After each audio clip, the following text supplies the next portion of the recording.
with DAC Baseball, owner and head of programming. Today we're going to go through and just give you a rundown on what we're trying to do and what we're going to bring to the facility here in Springfield, Missouri.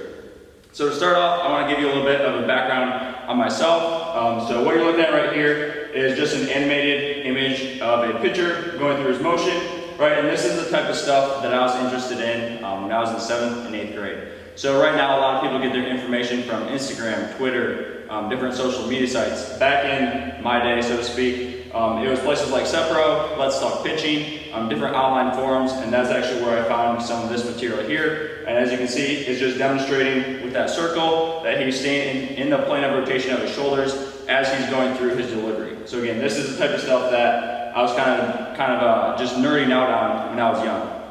But what that led to is as I got into later in high school, then actually got into college, what I started doing is taking that information and putting it into articles, blogs. I actually started my own blog site, which you can see here. This started right around my freshman year of college. I attended SDSU, Saginaw Valley, my first year and a half, and then later transferred to Cornerstone. But after about a year or two of putting information on this blog post here, what I decided to do was start an actual website.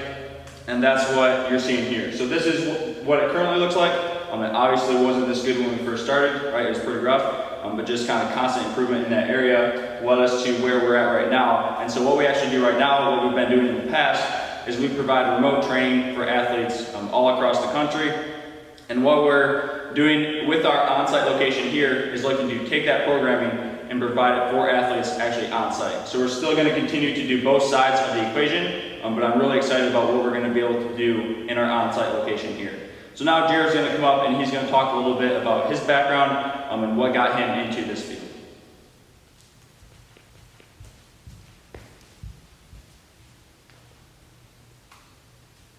Awesome.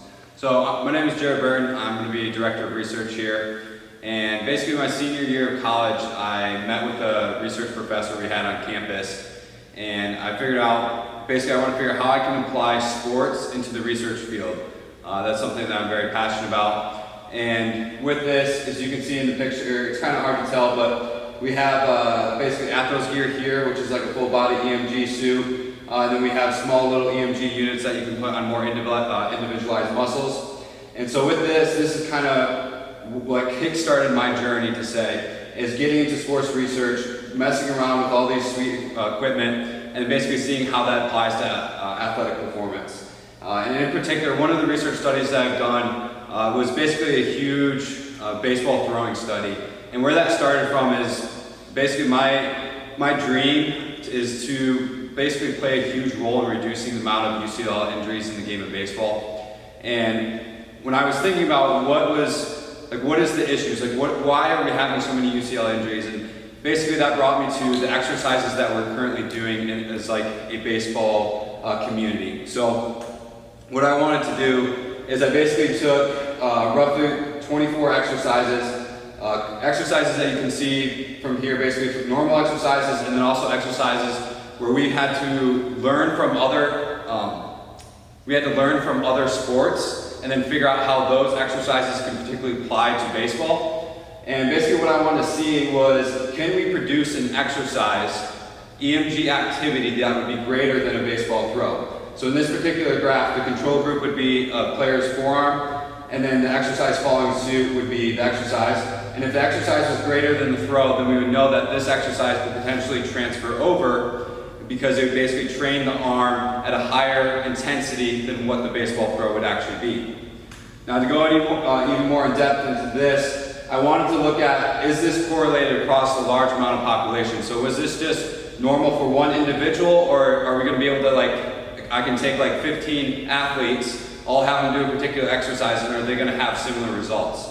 And so with this, again, we were able to find exercises that were basically provide that were more intense than basically the baseball throw. So if you look at the graph, there's a line that goes through here, and this line right here is a slope of 1/1. So think in terms of this. Anything above this line right here would be like a sprint, and anything below this line would be like running long distance. Now when we pitch and when we throw, that activity is very explosive and it happens in a short amount of time, and that's going to actually happen in a time range above this slope of 1/1. as you can see here. So basically, we want to find an exercise that's going to happen above that line. And what this can do is it can help us get a better idea of how to train athletes in the off season and how to better basically prep them for warm up before they actually take the mound or they go out into the game to throw. Now, even more in depth into this as well, we can look basically, so if you look at this graph, the back of it's blue, the front side is the red is the exercise, the blue is the throw. So what we can do is we can basically take this and we can see, like, so does the exercise, the firing rate of the exercise, so like basically when you contract your bicep, the speed at which you can contract, is that similar to what a baseball throw can do? And so with this, it's not just about the contraction, but we want to know of like the speed of the recruitment that takes place. So what we can do is we can take an exercise, we can take the slopes of basically the quick peak point, and then we can see if that lines up with the throw. So that's like one way that we can go more in depth into training athletes. So with this knowledge, like I said earlier, it's super beneficial because it takes the guesswork out of the weight room. So now when athletes come and train within our facility or in the remote training, now what we're able to do is like, we're not guessing what exercises are going to prep them or not prep them. This allows us to have a really good understanding of how to progress the athlete correctly and how to basically neuro prep them before they're, like if they go out and play in the game. And now with this too, I'm going to go ahead and introduce Nathan Strobel, and he's going to kind of talk about his background as well. Thanks, Jared. Like you said, my name is Nathan Strobel. I pitched throughout college, and I actually got into the player development field after I had Tommy John my sophomore year in college. What that led to is I was unfortunately at a junior college, which if any of you know is a really bad thing, bad timing to have an injury. So I took a gap year, and my plan was to find a local high school and basically to offer them my services as a pitching coach in exchange for me to have someone to play catch with as I was rehabbing, because I had to go home and had no one to throw with as everyone else was in college. So that led me to Clever High School here, right around Springfield, Missouri, where I'm from. And there I was able to dive into topics that were kind of foreign to me before, as I was brought up with an old school approach, and kind of opened my mind to a better way to develop pitchers and develop arms in not only a safe manner, but in an efficient manner to get maximal velocity out of pitchers and be able to do it efficiently. After that, I went up to St. Cloud State, where I played a year before unfortunately getting hurt again. And during my rehab there, I landed an internship with a local junior college called St. Cloud Technical Community College, where I was in charge of developing all of their velocity for both pitchers and position players through weight room work and through throwing routine work, everything from their warm-up to what kind of volume they were handling, weight room, sprinting, all that conditioning, as well as throwing. After that semester there, where we had pretty good results, I finished out helping out at St. Cloud State in more of an analytical way. That was my first experience with Rapsodo, both hitting and pitching. And I was able to take that technology and show our team ways to be better beyond the typical approach of get a better swing, throw this type of pitches. So I was actually able to show them what our pitches were doing, how to develop those pitches better, and what counts to throw those to, based on in-game, sitting up with a radar gun and charting everything, getting the results, and then also showing hitters where they were struggling in the zone, what they should look for, and what counts based on how their swing works. So I was able to kind of see both sides of the coin and be able to tell our players and now players in the future how their stuff plays, give them a realistic picture of what they have and with what goal they have in mind, where they want to go with what they have to build the best approach they have to being the most successful they can in baseball. With that being said, here's a little clip of Rapsodo. Right here we can see this is the live screen of Rapsodo in the pitching side. So we can see the velocity here as well as the spin axis and spin rate with the spin efficiency as well. So that's basically just the fraction of the total spin that's actually contributing to the pattern of the ball, how it's breaking coming into the plate. We get a nice little 3D graph of it coming in from different views. And then there's this axis here, which you can see how it's breaking, how it's moving off from the center point And that's how we really are able to develop the way that we attack pitches and choose what pitch to design next. And here's a printout of our episode of hitting report. You can see the different colors there, obviously with blue correlating to ice being a little colder and the red hot zones. And we can tell based on different pitches that the hitter is seeing in different places in the zone, how well they're barreling balls, how they're doing, what their batting average would be, and slugging, all of that, just off of that. So it's going to be really important whenever we do live at bats for the hitters.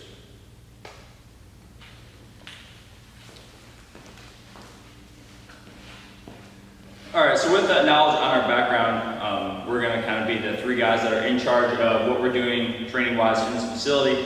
And we've all kind of come together and decided that it's our goal to literally turn this training facility into the place to be for training baseball players. Whether you're youth, whether you're high school, college, pro, we're going to have the tools, we're going to have the space to turn this place into one of the best places to be in the world to train for baseball. And that's our personal mission that we're really excited about chasing. So to go along with that, we knew that in order to make this place into something that's truly different, we needed to find something else that was going to set us apart from the pack. So based on some research and quite honestly just a podcast that we listened to, we decided to go into or dig into this machine here. So what this is stochastic resonance therapy. This is actually only the second one that's in North America. It's actually made, manufactured, and shipped from Germany. But what it does is going to provide vibrations. So I'm sure a lot of you are familiar with just general vibration technology. What this does is provide those vibrations, but then it adds white noise to it.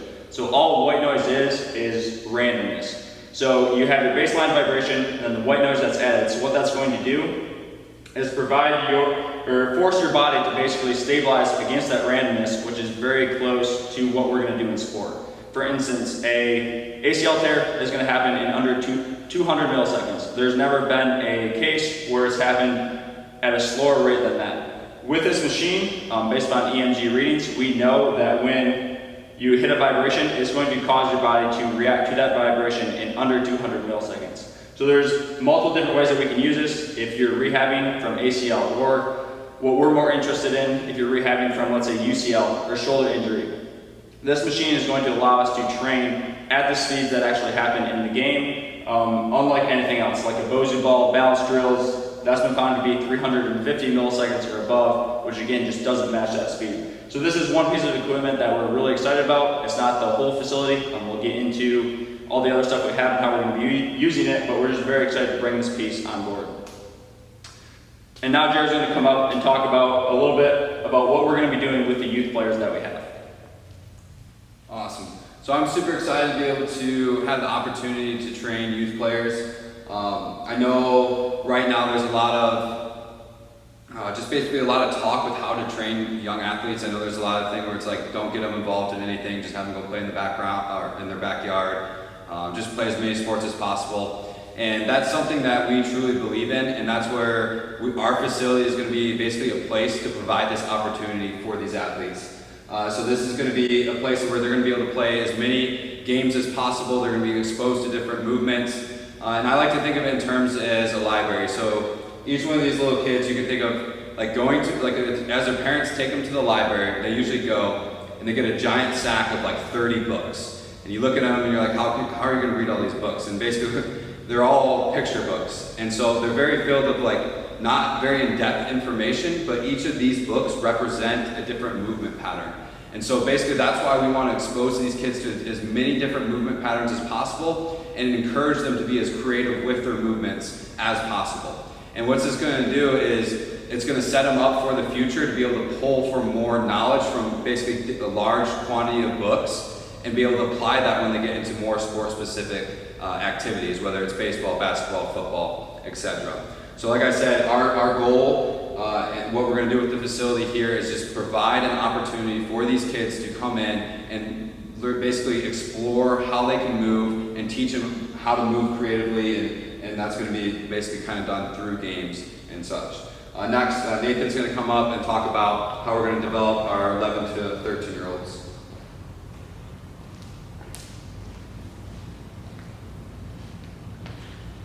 So like Jared said, with the younger kids, it's like whenever you take them to the library and they have all those picture books. So if the objective 1 is picture books, this is them moving on to chapter books, those easy readers that they have. At this point, we are taking them and we're taking those movement patterns, that wide variety that they've learned, and we're teaching them how to apply them to sport with more sport-specific movements at this point, while still polishing off those movements and teaching them how to transition into different things. So you can see here some of the demonstrations about how there's blend work between the movement and the movement that you see in baseball, between a hip hinge and a swing, or between a squat and a throw, things like that. And that's how we're going to approach getting these kids ready to output at higher levels and being able to do that with a clean movement pattern so they can move as efficiently as possible. And after that, we have objective 3 to advance it. I'm going to have Brady talk to you guys about that.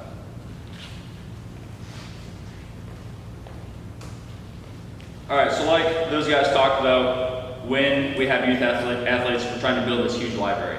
When guys get to, let's say, 14 and above, and they're actually developed to that age, they have a decent training age, now we're going to go into advancing the athlete and actually getting them good at the sport of baseball. So if the previous stages are about just these picture books and chapter books, this is more like doing a research study in a very targeted area. So on the screen here are just some athletes that we've worked with in the past remotely. We haven't actually opened yet, so we don't have any in-house. But these are some of the guys that we've had the privilege to work with remotely. So what we do with these guys is essentially add on to what we've already done with them when they're younger. So if they don't have strength, we're going to build that. If they do have strength, we're going to really attack speed, make sure the movement quality is good. If they are strong, are fast, but can't apply that to their actual sport, we're going to go ahead and try to address how they actually move in their sport. The guy that you just saw, or that's throwing right now, Kyle Herrick, so he's a very strong guy. He's like 6'3", 215. He actually reverse lunged 405 one time, but he was topping out at like 88. So obviously that guy doesn't need strength, so what we did with him was just kind of take a step back, look at how he's moving, and then address how he's moving in his actual throw. And as you saw, he's gone now. We actually topped at 94 this past season in his league. So with these older guys, again, we're just trying to take and make them actually good at baseball. So that's kind of what we're going to be doing with our athletes. Now we want to get into the actual player profiles. So what we're looking at right here is what a player profile would look like for a position player. So this is where we're going to be tracking all of the kind of longer term metrics that we're going to have. So as you can see, a position player would have a hit rating, a throw rating, and a physicality rating. So these ratings are based upon a 0 to 1 scale. And I want to make sure that I make this point. Athletes aren't going to get these until they're 12 years old, and when they get them and they're 12 years old, their ratings might be 30 or below. And I don't want those athletes to panic. Just know that these are based upon a professional baseball player level. So 1.0 is basically going to be an optimal MLB player. And the reason we did this is we want to instill a longer term vision for these younger athletes, for the parents, so that we're not chasing that 1 month, that 2 month, that quick 5 mile per hour gain, but instead we're taking a step back and thinking, okay, you're 12 years old, you're 14 years old. What do we need to do now to set that foundation, to set you up for later, so that when you get to college, when you get to the professional level, you can still play consistently and have these ratings where they need to be. So that's the profile. And then we're also going to have, or I'll take you through the hitting report here. So this is specifically for hitters, what they're going to see. So you can see here in the top right corner here, we have a summary. So some of the things that we're going to be tracking: exit velo, slugging percentage, balls in play distribution, which basically just means line drive, fly ball, ground ball percentage. We have performance versus velocity, and then hit track / blast. So you've probably heard of most of those. The performance / velocity is one that I'm really excited about, and one that I'm really excited to use. So essentially what this means is, if I go over here to the graph, that's going to show that, which is the bigger graph right here. So right now we just have data in there for basically one tracking day. But what we can see is we have velos, and you guys probably can't see this, but we have velos going from 75 to 100 miles per hour. So we have machines in the facility that are going to be able to throw at that speed. And what we're going to be able to do is take your performance on those speeds, because we're going to have hit tracks paired with this machine.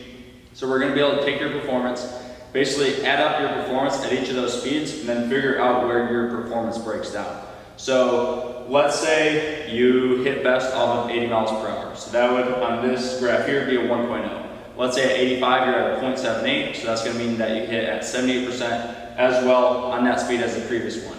Now let's say you jump to 90 and it drops down to a 0.3. Well, maybe you're a 17-year-old that wants to play Division I baseball. Well, we know when you get to Division I baseball, and if you want to play every day, you're going to see 90 plus every single weekend. So with this performance versus velocity metric, we're going to be able to see exactly where your performance drops off so that we know in your training, all right, most of your drills need to be done at this velocity, because based upon your goal of playing Division I baseball, you're going to have to hit this velocity. So this is just going to give us a very good kind of look into how your swing plays against different velocity and how we can train to get better at that. So that's one that I'm really excited about on the hitting side. You can also see next to it we have a couple different graphs. So we're going to be tracking peak exit velo, average exit velo, slugging, and line drive ground ball percentage, as I said, against BP, machine, just like fastball, and randomized. So the bottom one, randomized, something that I didn't mention yet, we're going to have a randomized pitching machine. So basically what we're going to be able to do is we can set up, let's say, a fastball at 85 or 90, or a little bit lower because we've hit off of it and it's pretty difficult. But we can set up whatever fastball we want, let's say at belt height, and then we can also program 2 breaking balls off of that. So maybe we want one that pops up and is a hanger, one that starts at the belt and then drops out. So by going random on those 3 pitches, we can literally program you to see in the cage, you're going to see something that's harder than any pitcher you're ever going to see on the field. So that's something that another thing that I'm really excited about using at this on-site facility. So that's a lot of what we're going to be tracking. You're also going to have access to hit track / blast report on the hitting side. But now we're going to go ahead and bring Jared up, and he's going to talk about the lifting portion of this.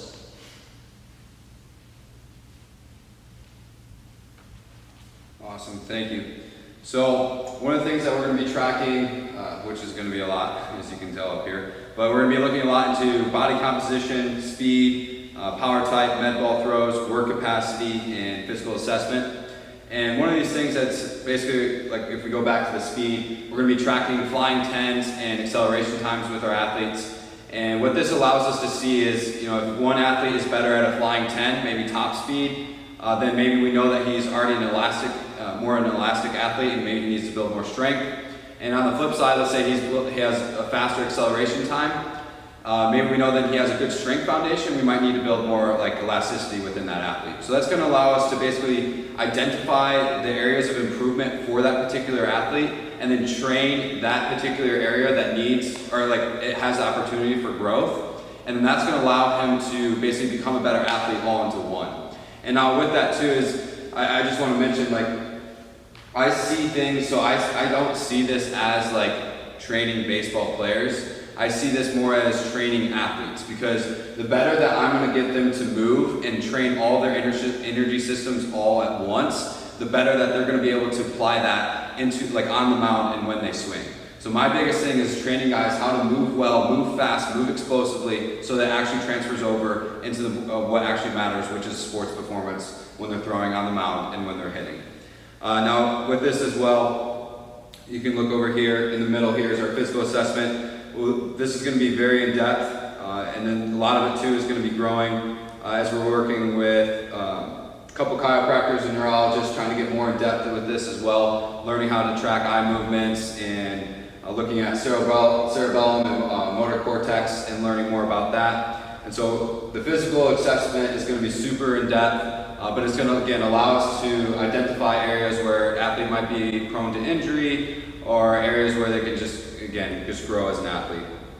And then you look over here in this corner, this is going to be all the graphs. So as Brady mentioned before on the hitting stuff, this is going to allow us to basically track all the athletes' progress and know, are they meeting their goals? Are they getting faster? Are they not? And this is going to allow me to see basically where adjustments need to be made, basically help the athlete reach their intended goals. So then going back to the physical assessment, there's one thing that I'm really excited to basically build our work in. It's kind of hard to tell, but so one thing too that we're going to go into is like length measurements.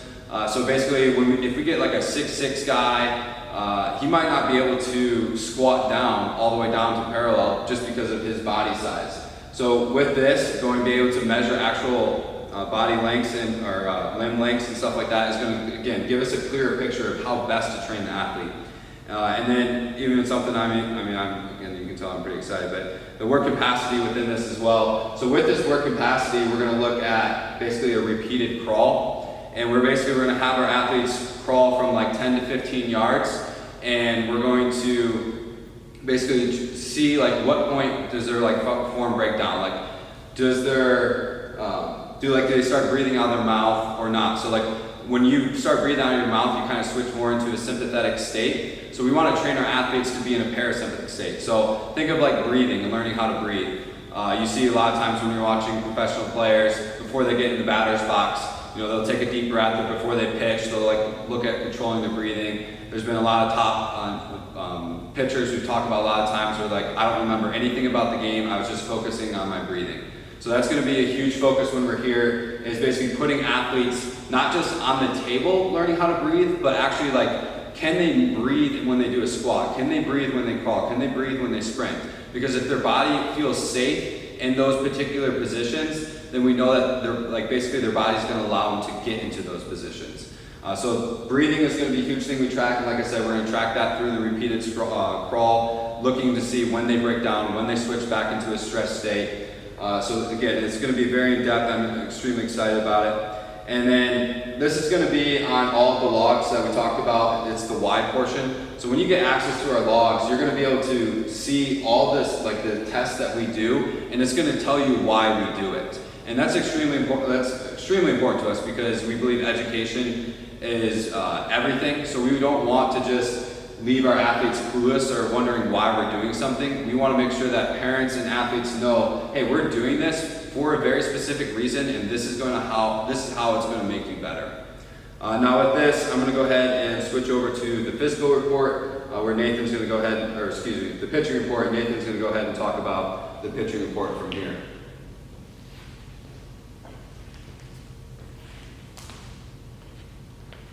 Thanks, Jared.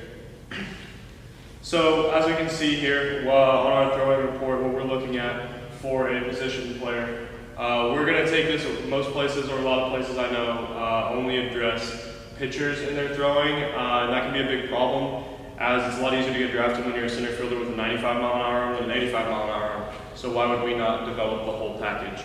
As you can see here, we have throwing velocity as well as an arm assessment, so that we can take notes on how they're doing, not just are they throwing hard or are they not, but why aren't they based on their arm path. And you can see on these graphs how we are tracking that with peak as well as average, and then with the arm assessment here, that's all viewable on the player profile. And switching over to the pitchers, we get a little more in depth here as we have velocity, command, their Rapsodo readings, and an arm assessment. So using technology such as Rapsodo, like we said, and Modus, we are going to be able to get a really good picture of what our pitchers look like and why things are happening.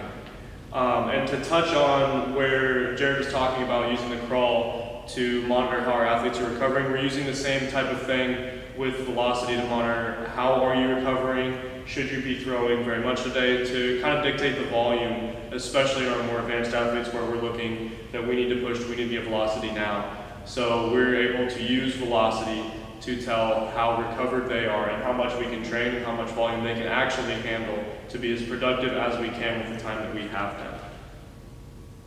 So as well as trying to develop velocity, we need to develop command as well as braking stuff.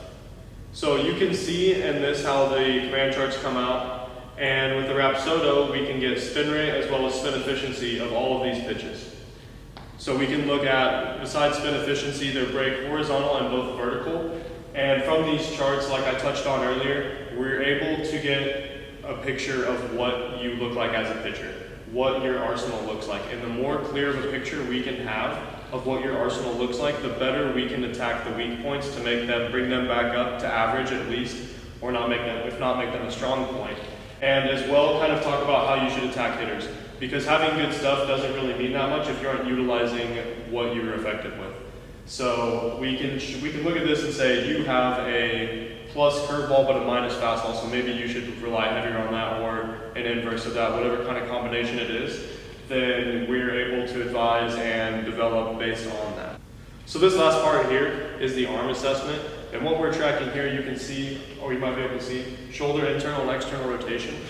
And what that's going to give us a good picture of is how much the athlete's range of motion is actually changing, because as an athlete throws, they will naturally get more external rotation as they're constantly laying their arm back, but their internal rotation will decrease. So we're going to take both sides to make sure that their range of motion is staying consistent on both sides as long as we have the right total on both sides. And also just give us, again, a bigger picture into what's happening with the athlete. Because the most important thing is that we're teaching them to move as efficiently as they can with their body, and this is just another way that we are able to monitor that. So with that, I'm going to hand you back off to Brady. All right, so that's all the athlete profiles. So again, that's like the kind of big picture stuff that we're going to be tracking. I'm going to take you through here an example of what programming would actually look like. So this is a hitting example. It's going to look pretty similar for hitting, throwing, lifting. Basically what you're going to have is, at the top you can see labeled hitting program. Down below that, you probably can't read it, but it's going to have a hitting schedule for the week. So like Monday through Sunday, we're going to have different days listed out for you. And based on, or on each day, you're going to have a specific like session that's scheduled for you that day. For the guys that are training remotely, we're going to have a link with an exercise list. So the exercise list is going to have demo videos for every single exercise that we have programmed for you, so that you'll not only have full access to us, have full support from us, but you're also going to have access to those demo videos so that you know exactly what you're supposed to be doing in your program. That's on the remote side. Getting back to the on-site side, we're going to have different session focuses throughout the day. So right here, we have training session types for day number 1. So I can go in here and show you guys a couple options that we have. So we can have competition, we can have blending, we can have basically like blending with progression and regression. So basically what that means, team competition is going to be you're competing, we're going to have a group of 4, let's say, and another group of 4, and we're going to have a specific focus that day. So let's say your focus that day is on distance of a batted ball. So you're going to have your 2 groups, and you're going to compete against each other to see who can, let's say, accumulate the most distance on that particular day. So with that, we're kind of indirectly training your ability to hit with power, right? For example, we could also have average exit velo. So with that, we're not necessarily training power, but we're training your consistency. So like who can have the highest average exit velo. So any different type of focus that we want to have based upon the hitter's need as they come in, that's what our session focus is. Now another thing that we can do outside of the team competition is going to be a progression regression day. So basically, you can picture it like this way. We have tee, we have front toss, we have batting practice, and then we have machine. So we're going to set what a successful round is for that day. So let's say it's 3 line drives hit at 85 miles per hour. So every time you do that 3 out of 5 times, you're going to progress to the next session. So if you can do it off the tee 3 out of 5 times, then you go to batting practice. Or sorry, not batting practice, but front toss. If you can do it 3 times on front toss, you'll go to batting practice. And then you'll just continue going up. If you fail 3 out of 5 times, then you're going to go back. So you go from batting practice, let's say, to front toss. So the reason that we design it like this is a lot of kids like kind of the video game feel of training, or they just like video games themselves, right? So what we want to do is attack specific things with a hitter, but we don't want to make it like a conventional hitting session. Like just come in, get a lesson, hit off the tee, whatever that happens to look like for you. We want to make this more of like a video game feel where you're competing against yourself. So something else that we can do with that, which is more the not progression regression, but blending with progression regression, is let's say that you have a problem with your front shoulder working east to west versus north to south. So something that we can do, each time you fail throughout that progression regression that we talked about earlier, we can then have you go hop on a constraint drill. Like let's say we have a band that's pulling you this way and you have to resist. Hop on that constraint drill and then come back, and that's going to challenge your body to be able to repeat that new pattern in your swing as you go through this progression regression. And again, these are all just hidden examples. But I just want to give you kind of a look at the depth that we're going to go into in programming for our athletes. Not only in hitting that you see here, but in lifting and throwing as well. So that's kind of how it's going to work. You're going to have your day one there, and then we're going to have options for however many days, let's see here, for however many days you have kind of like across the screen there. So, let's see here. One other thing that I wanted to show you guys here was the self builder. So this is something that we're only going to use with athletes that have been with us for a while. So let's say 1 or 2 years, and let's say they're just going off to college. We know when they leave our facility, they're going to go to college. They're going to be challenged by their coaches, where they may not agree with their coaches, or they want them to try some different stuff. We want them to know when they leave with us what works for them and why it works. Like Jared talked about earlier, he talked about the why. So what this is a self-builder. When guys have been with us long enough, let's say once per week, what we're going to have them do is build their own hitting programs, or get with a buddy and build each other's hitting programs. So they'll be able to go through and actually select each of these boxes, so we can have, you know, the exercise type, whether it's superset with the movement blend, what kind of modifications or constraints we want to put into the hitting session. They're going to be able to do that, and again, either program for themselves or for a buddy that they're hitting with, so that they know, and understand how they're designing their training. And throughout this process, they're going to be able to talk to us and be like, all right, I have this problem, what would you guys program here? Like, what do you think about what I programmed here? So this is just going to make a very integrated process with athlete and with coach. And this is something that, again, it's very advanced, but I'm very excited about, because this is something that no one else is really doing right now. But just to kind of wrap it up, that's what we're trying to do with this on-site facility. And as you can probably tell, like, we're all very excited about it. If you have any questions, or you just want to make some comments, if you'd like to sign up for training, you can go ahead and head to the www.DAC baseball website, which will get up here on screen for you guys. There's also going to be a Marucci site that's up soon and ready to go for you guys. But I just encourage you guys to reach out, ask questions, and I'm excited to get going.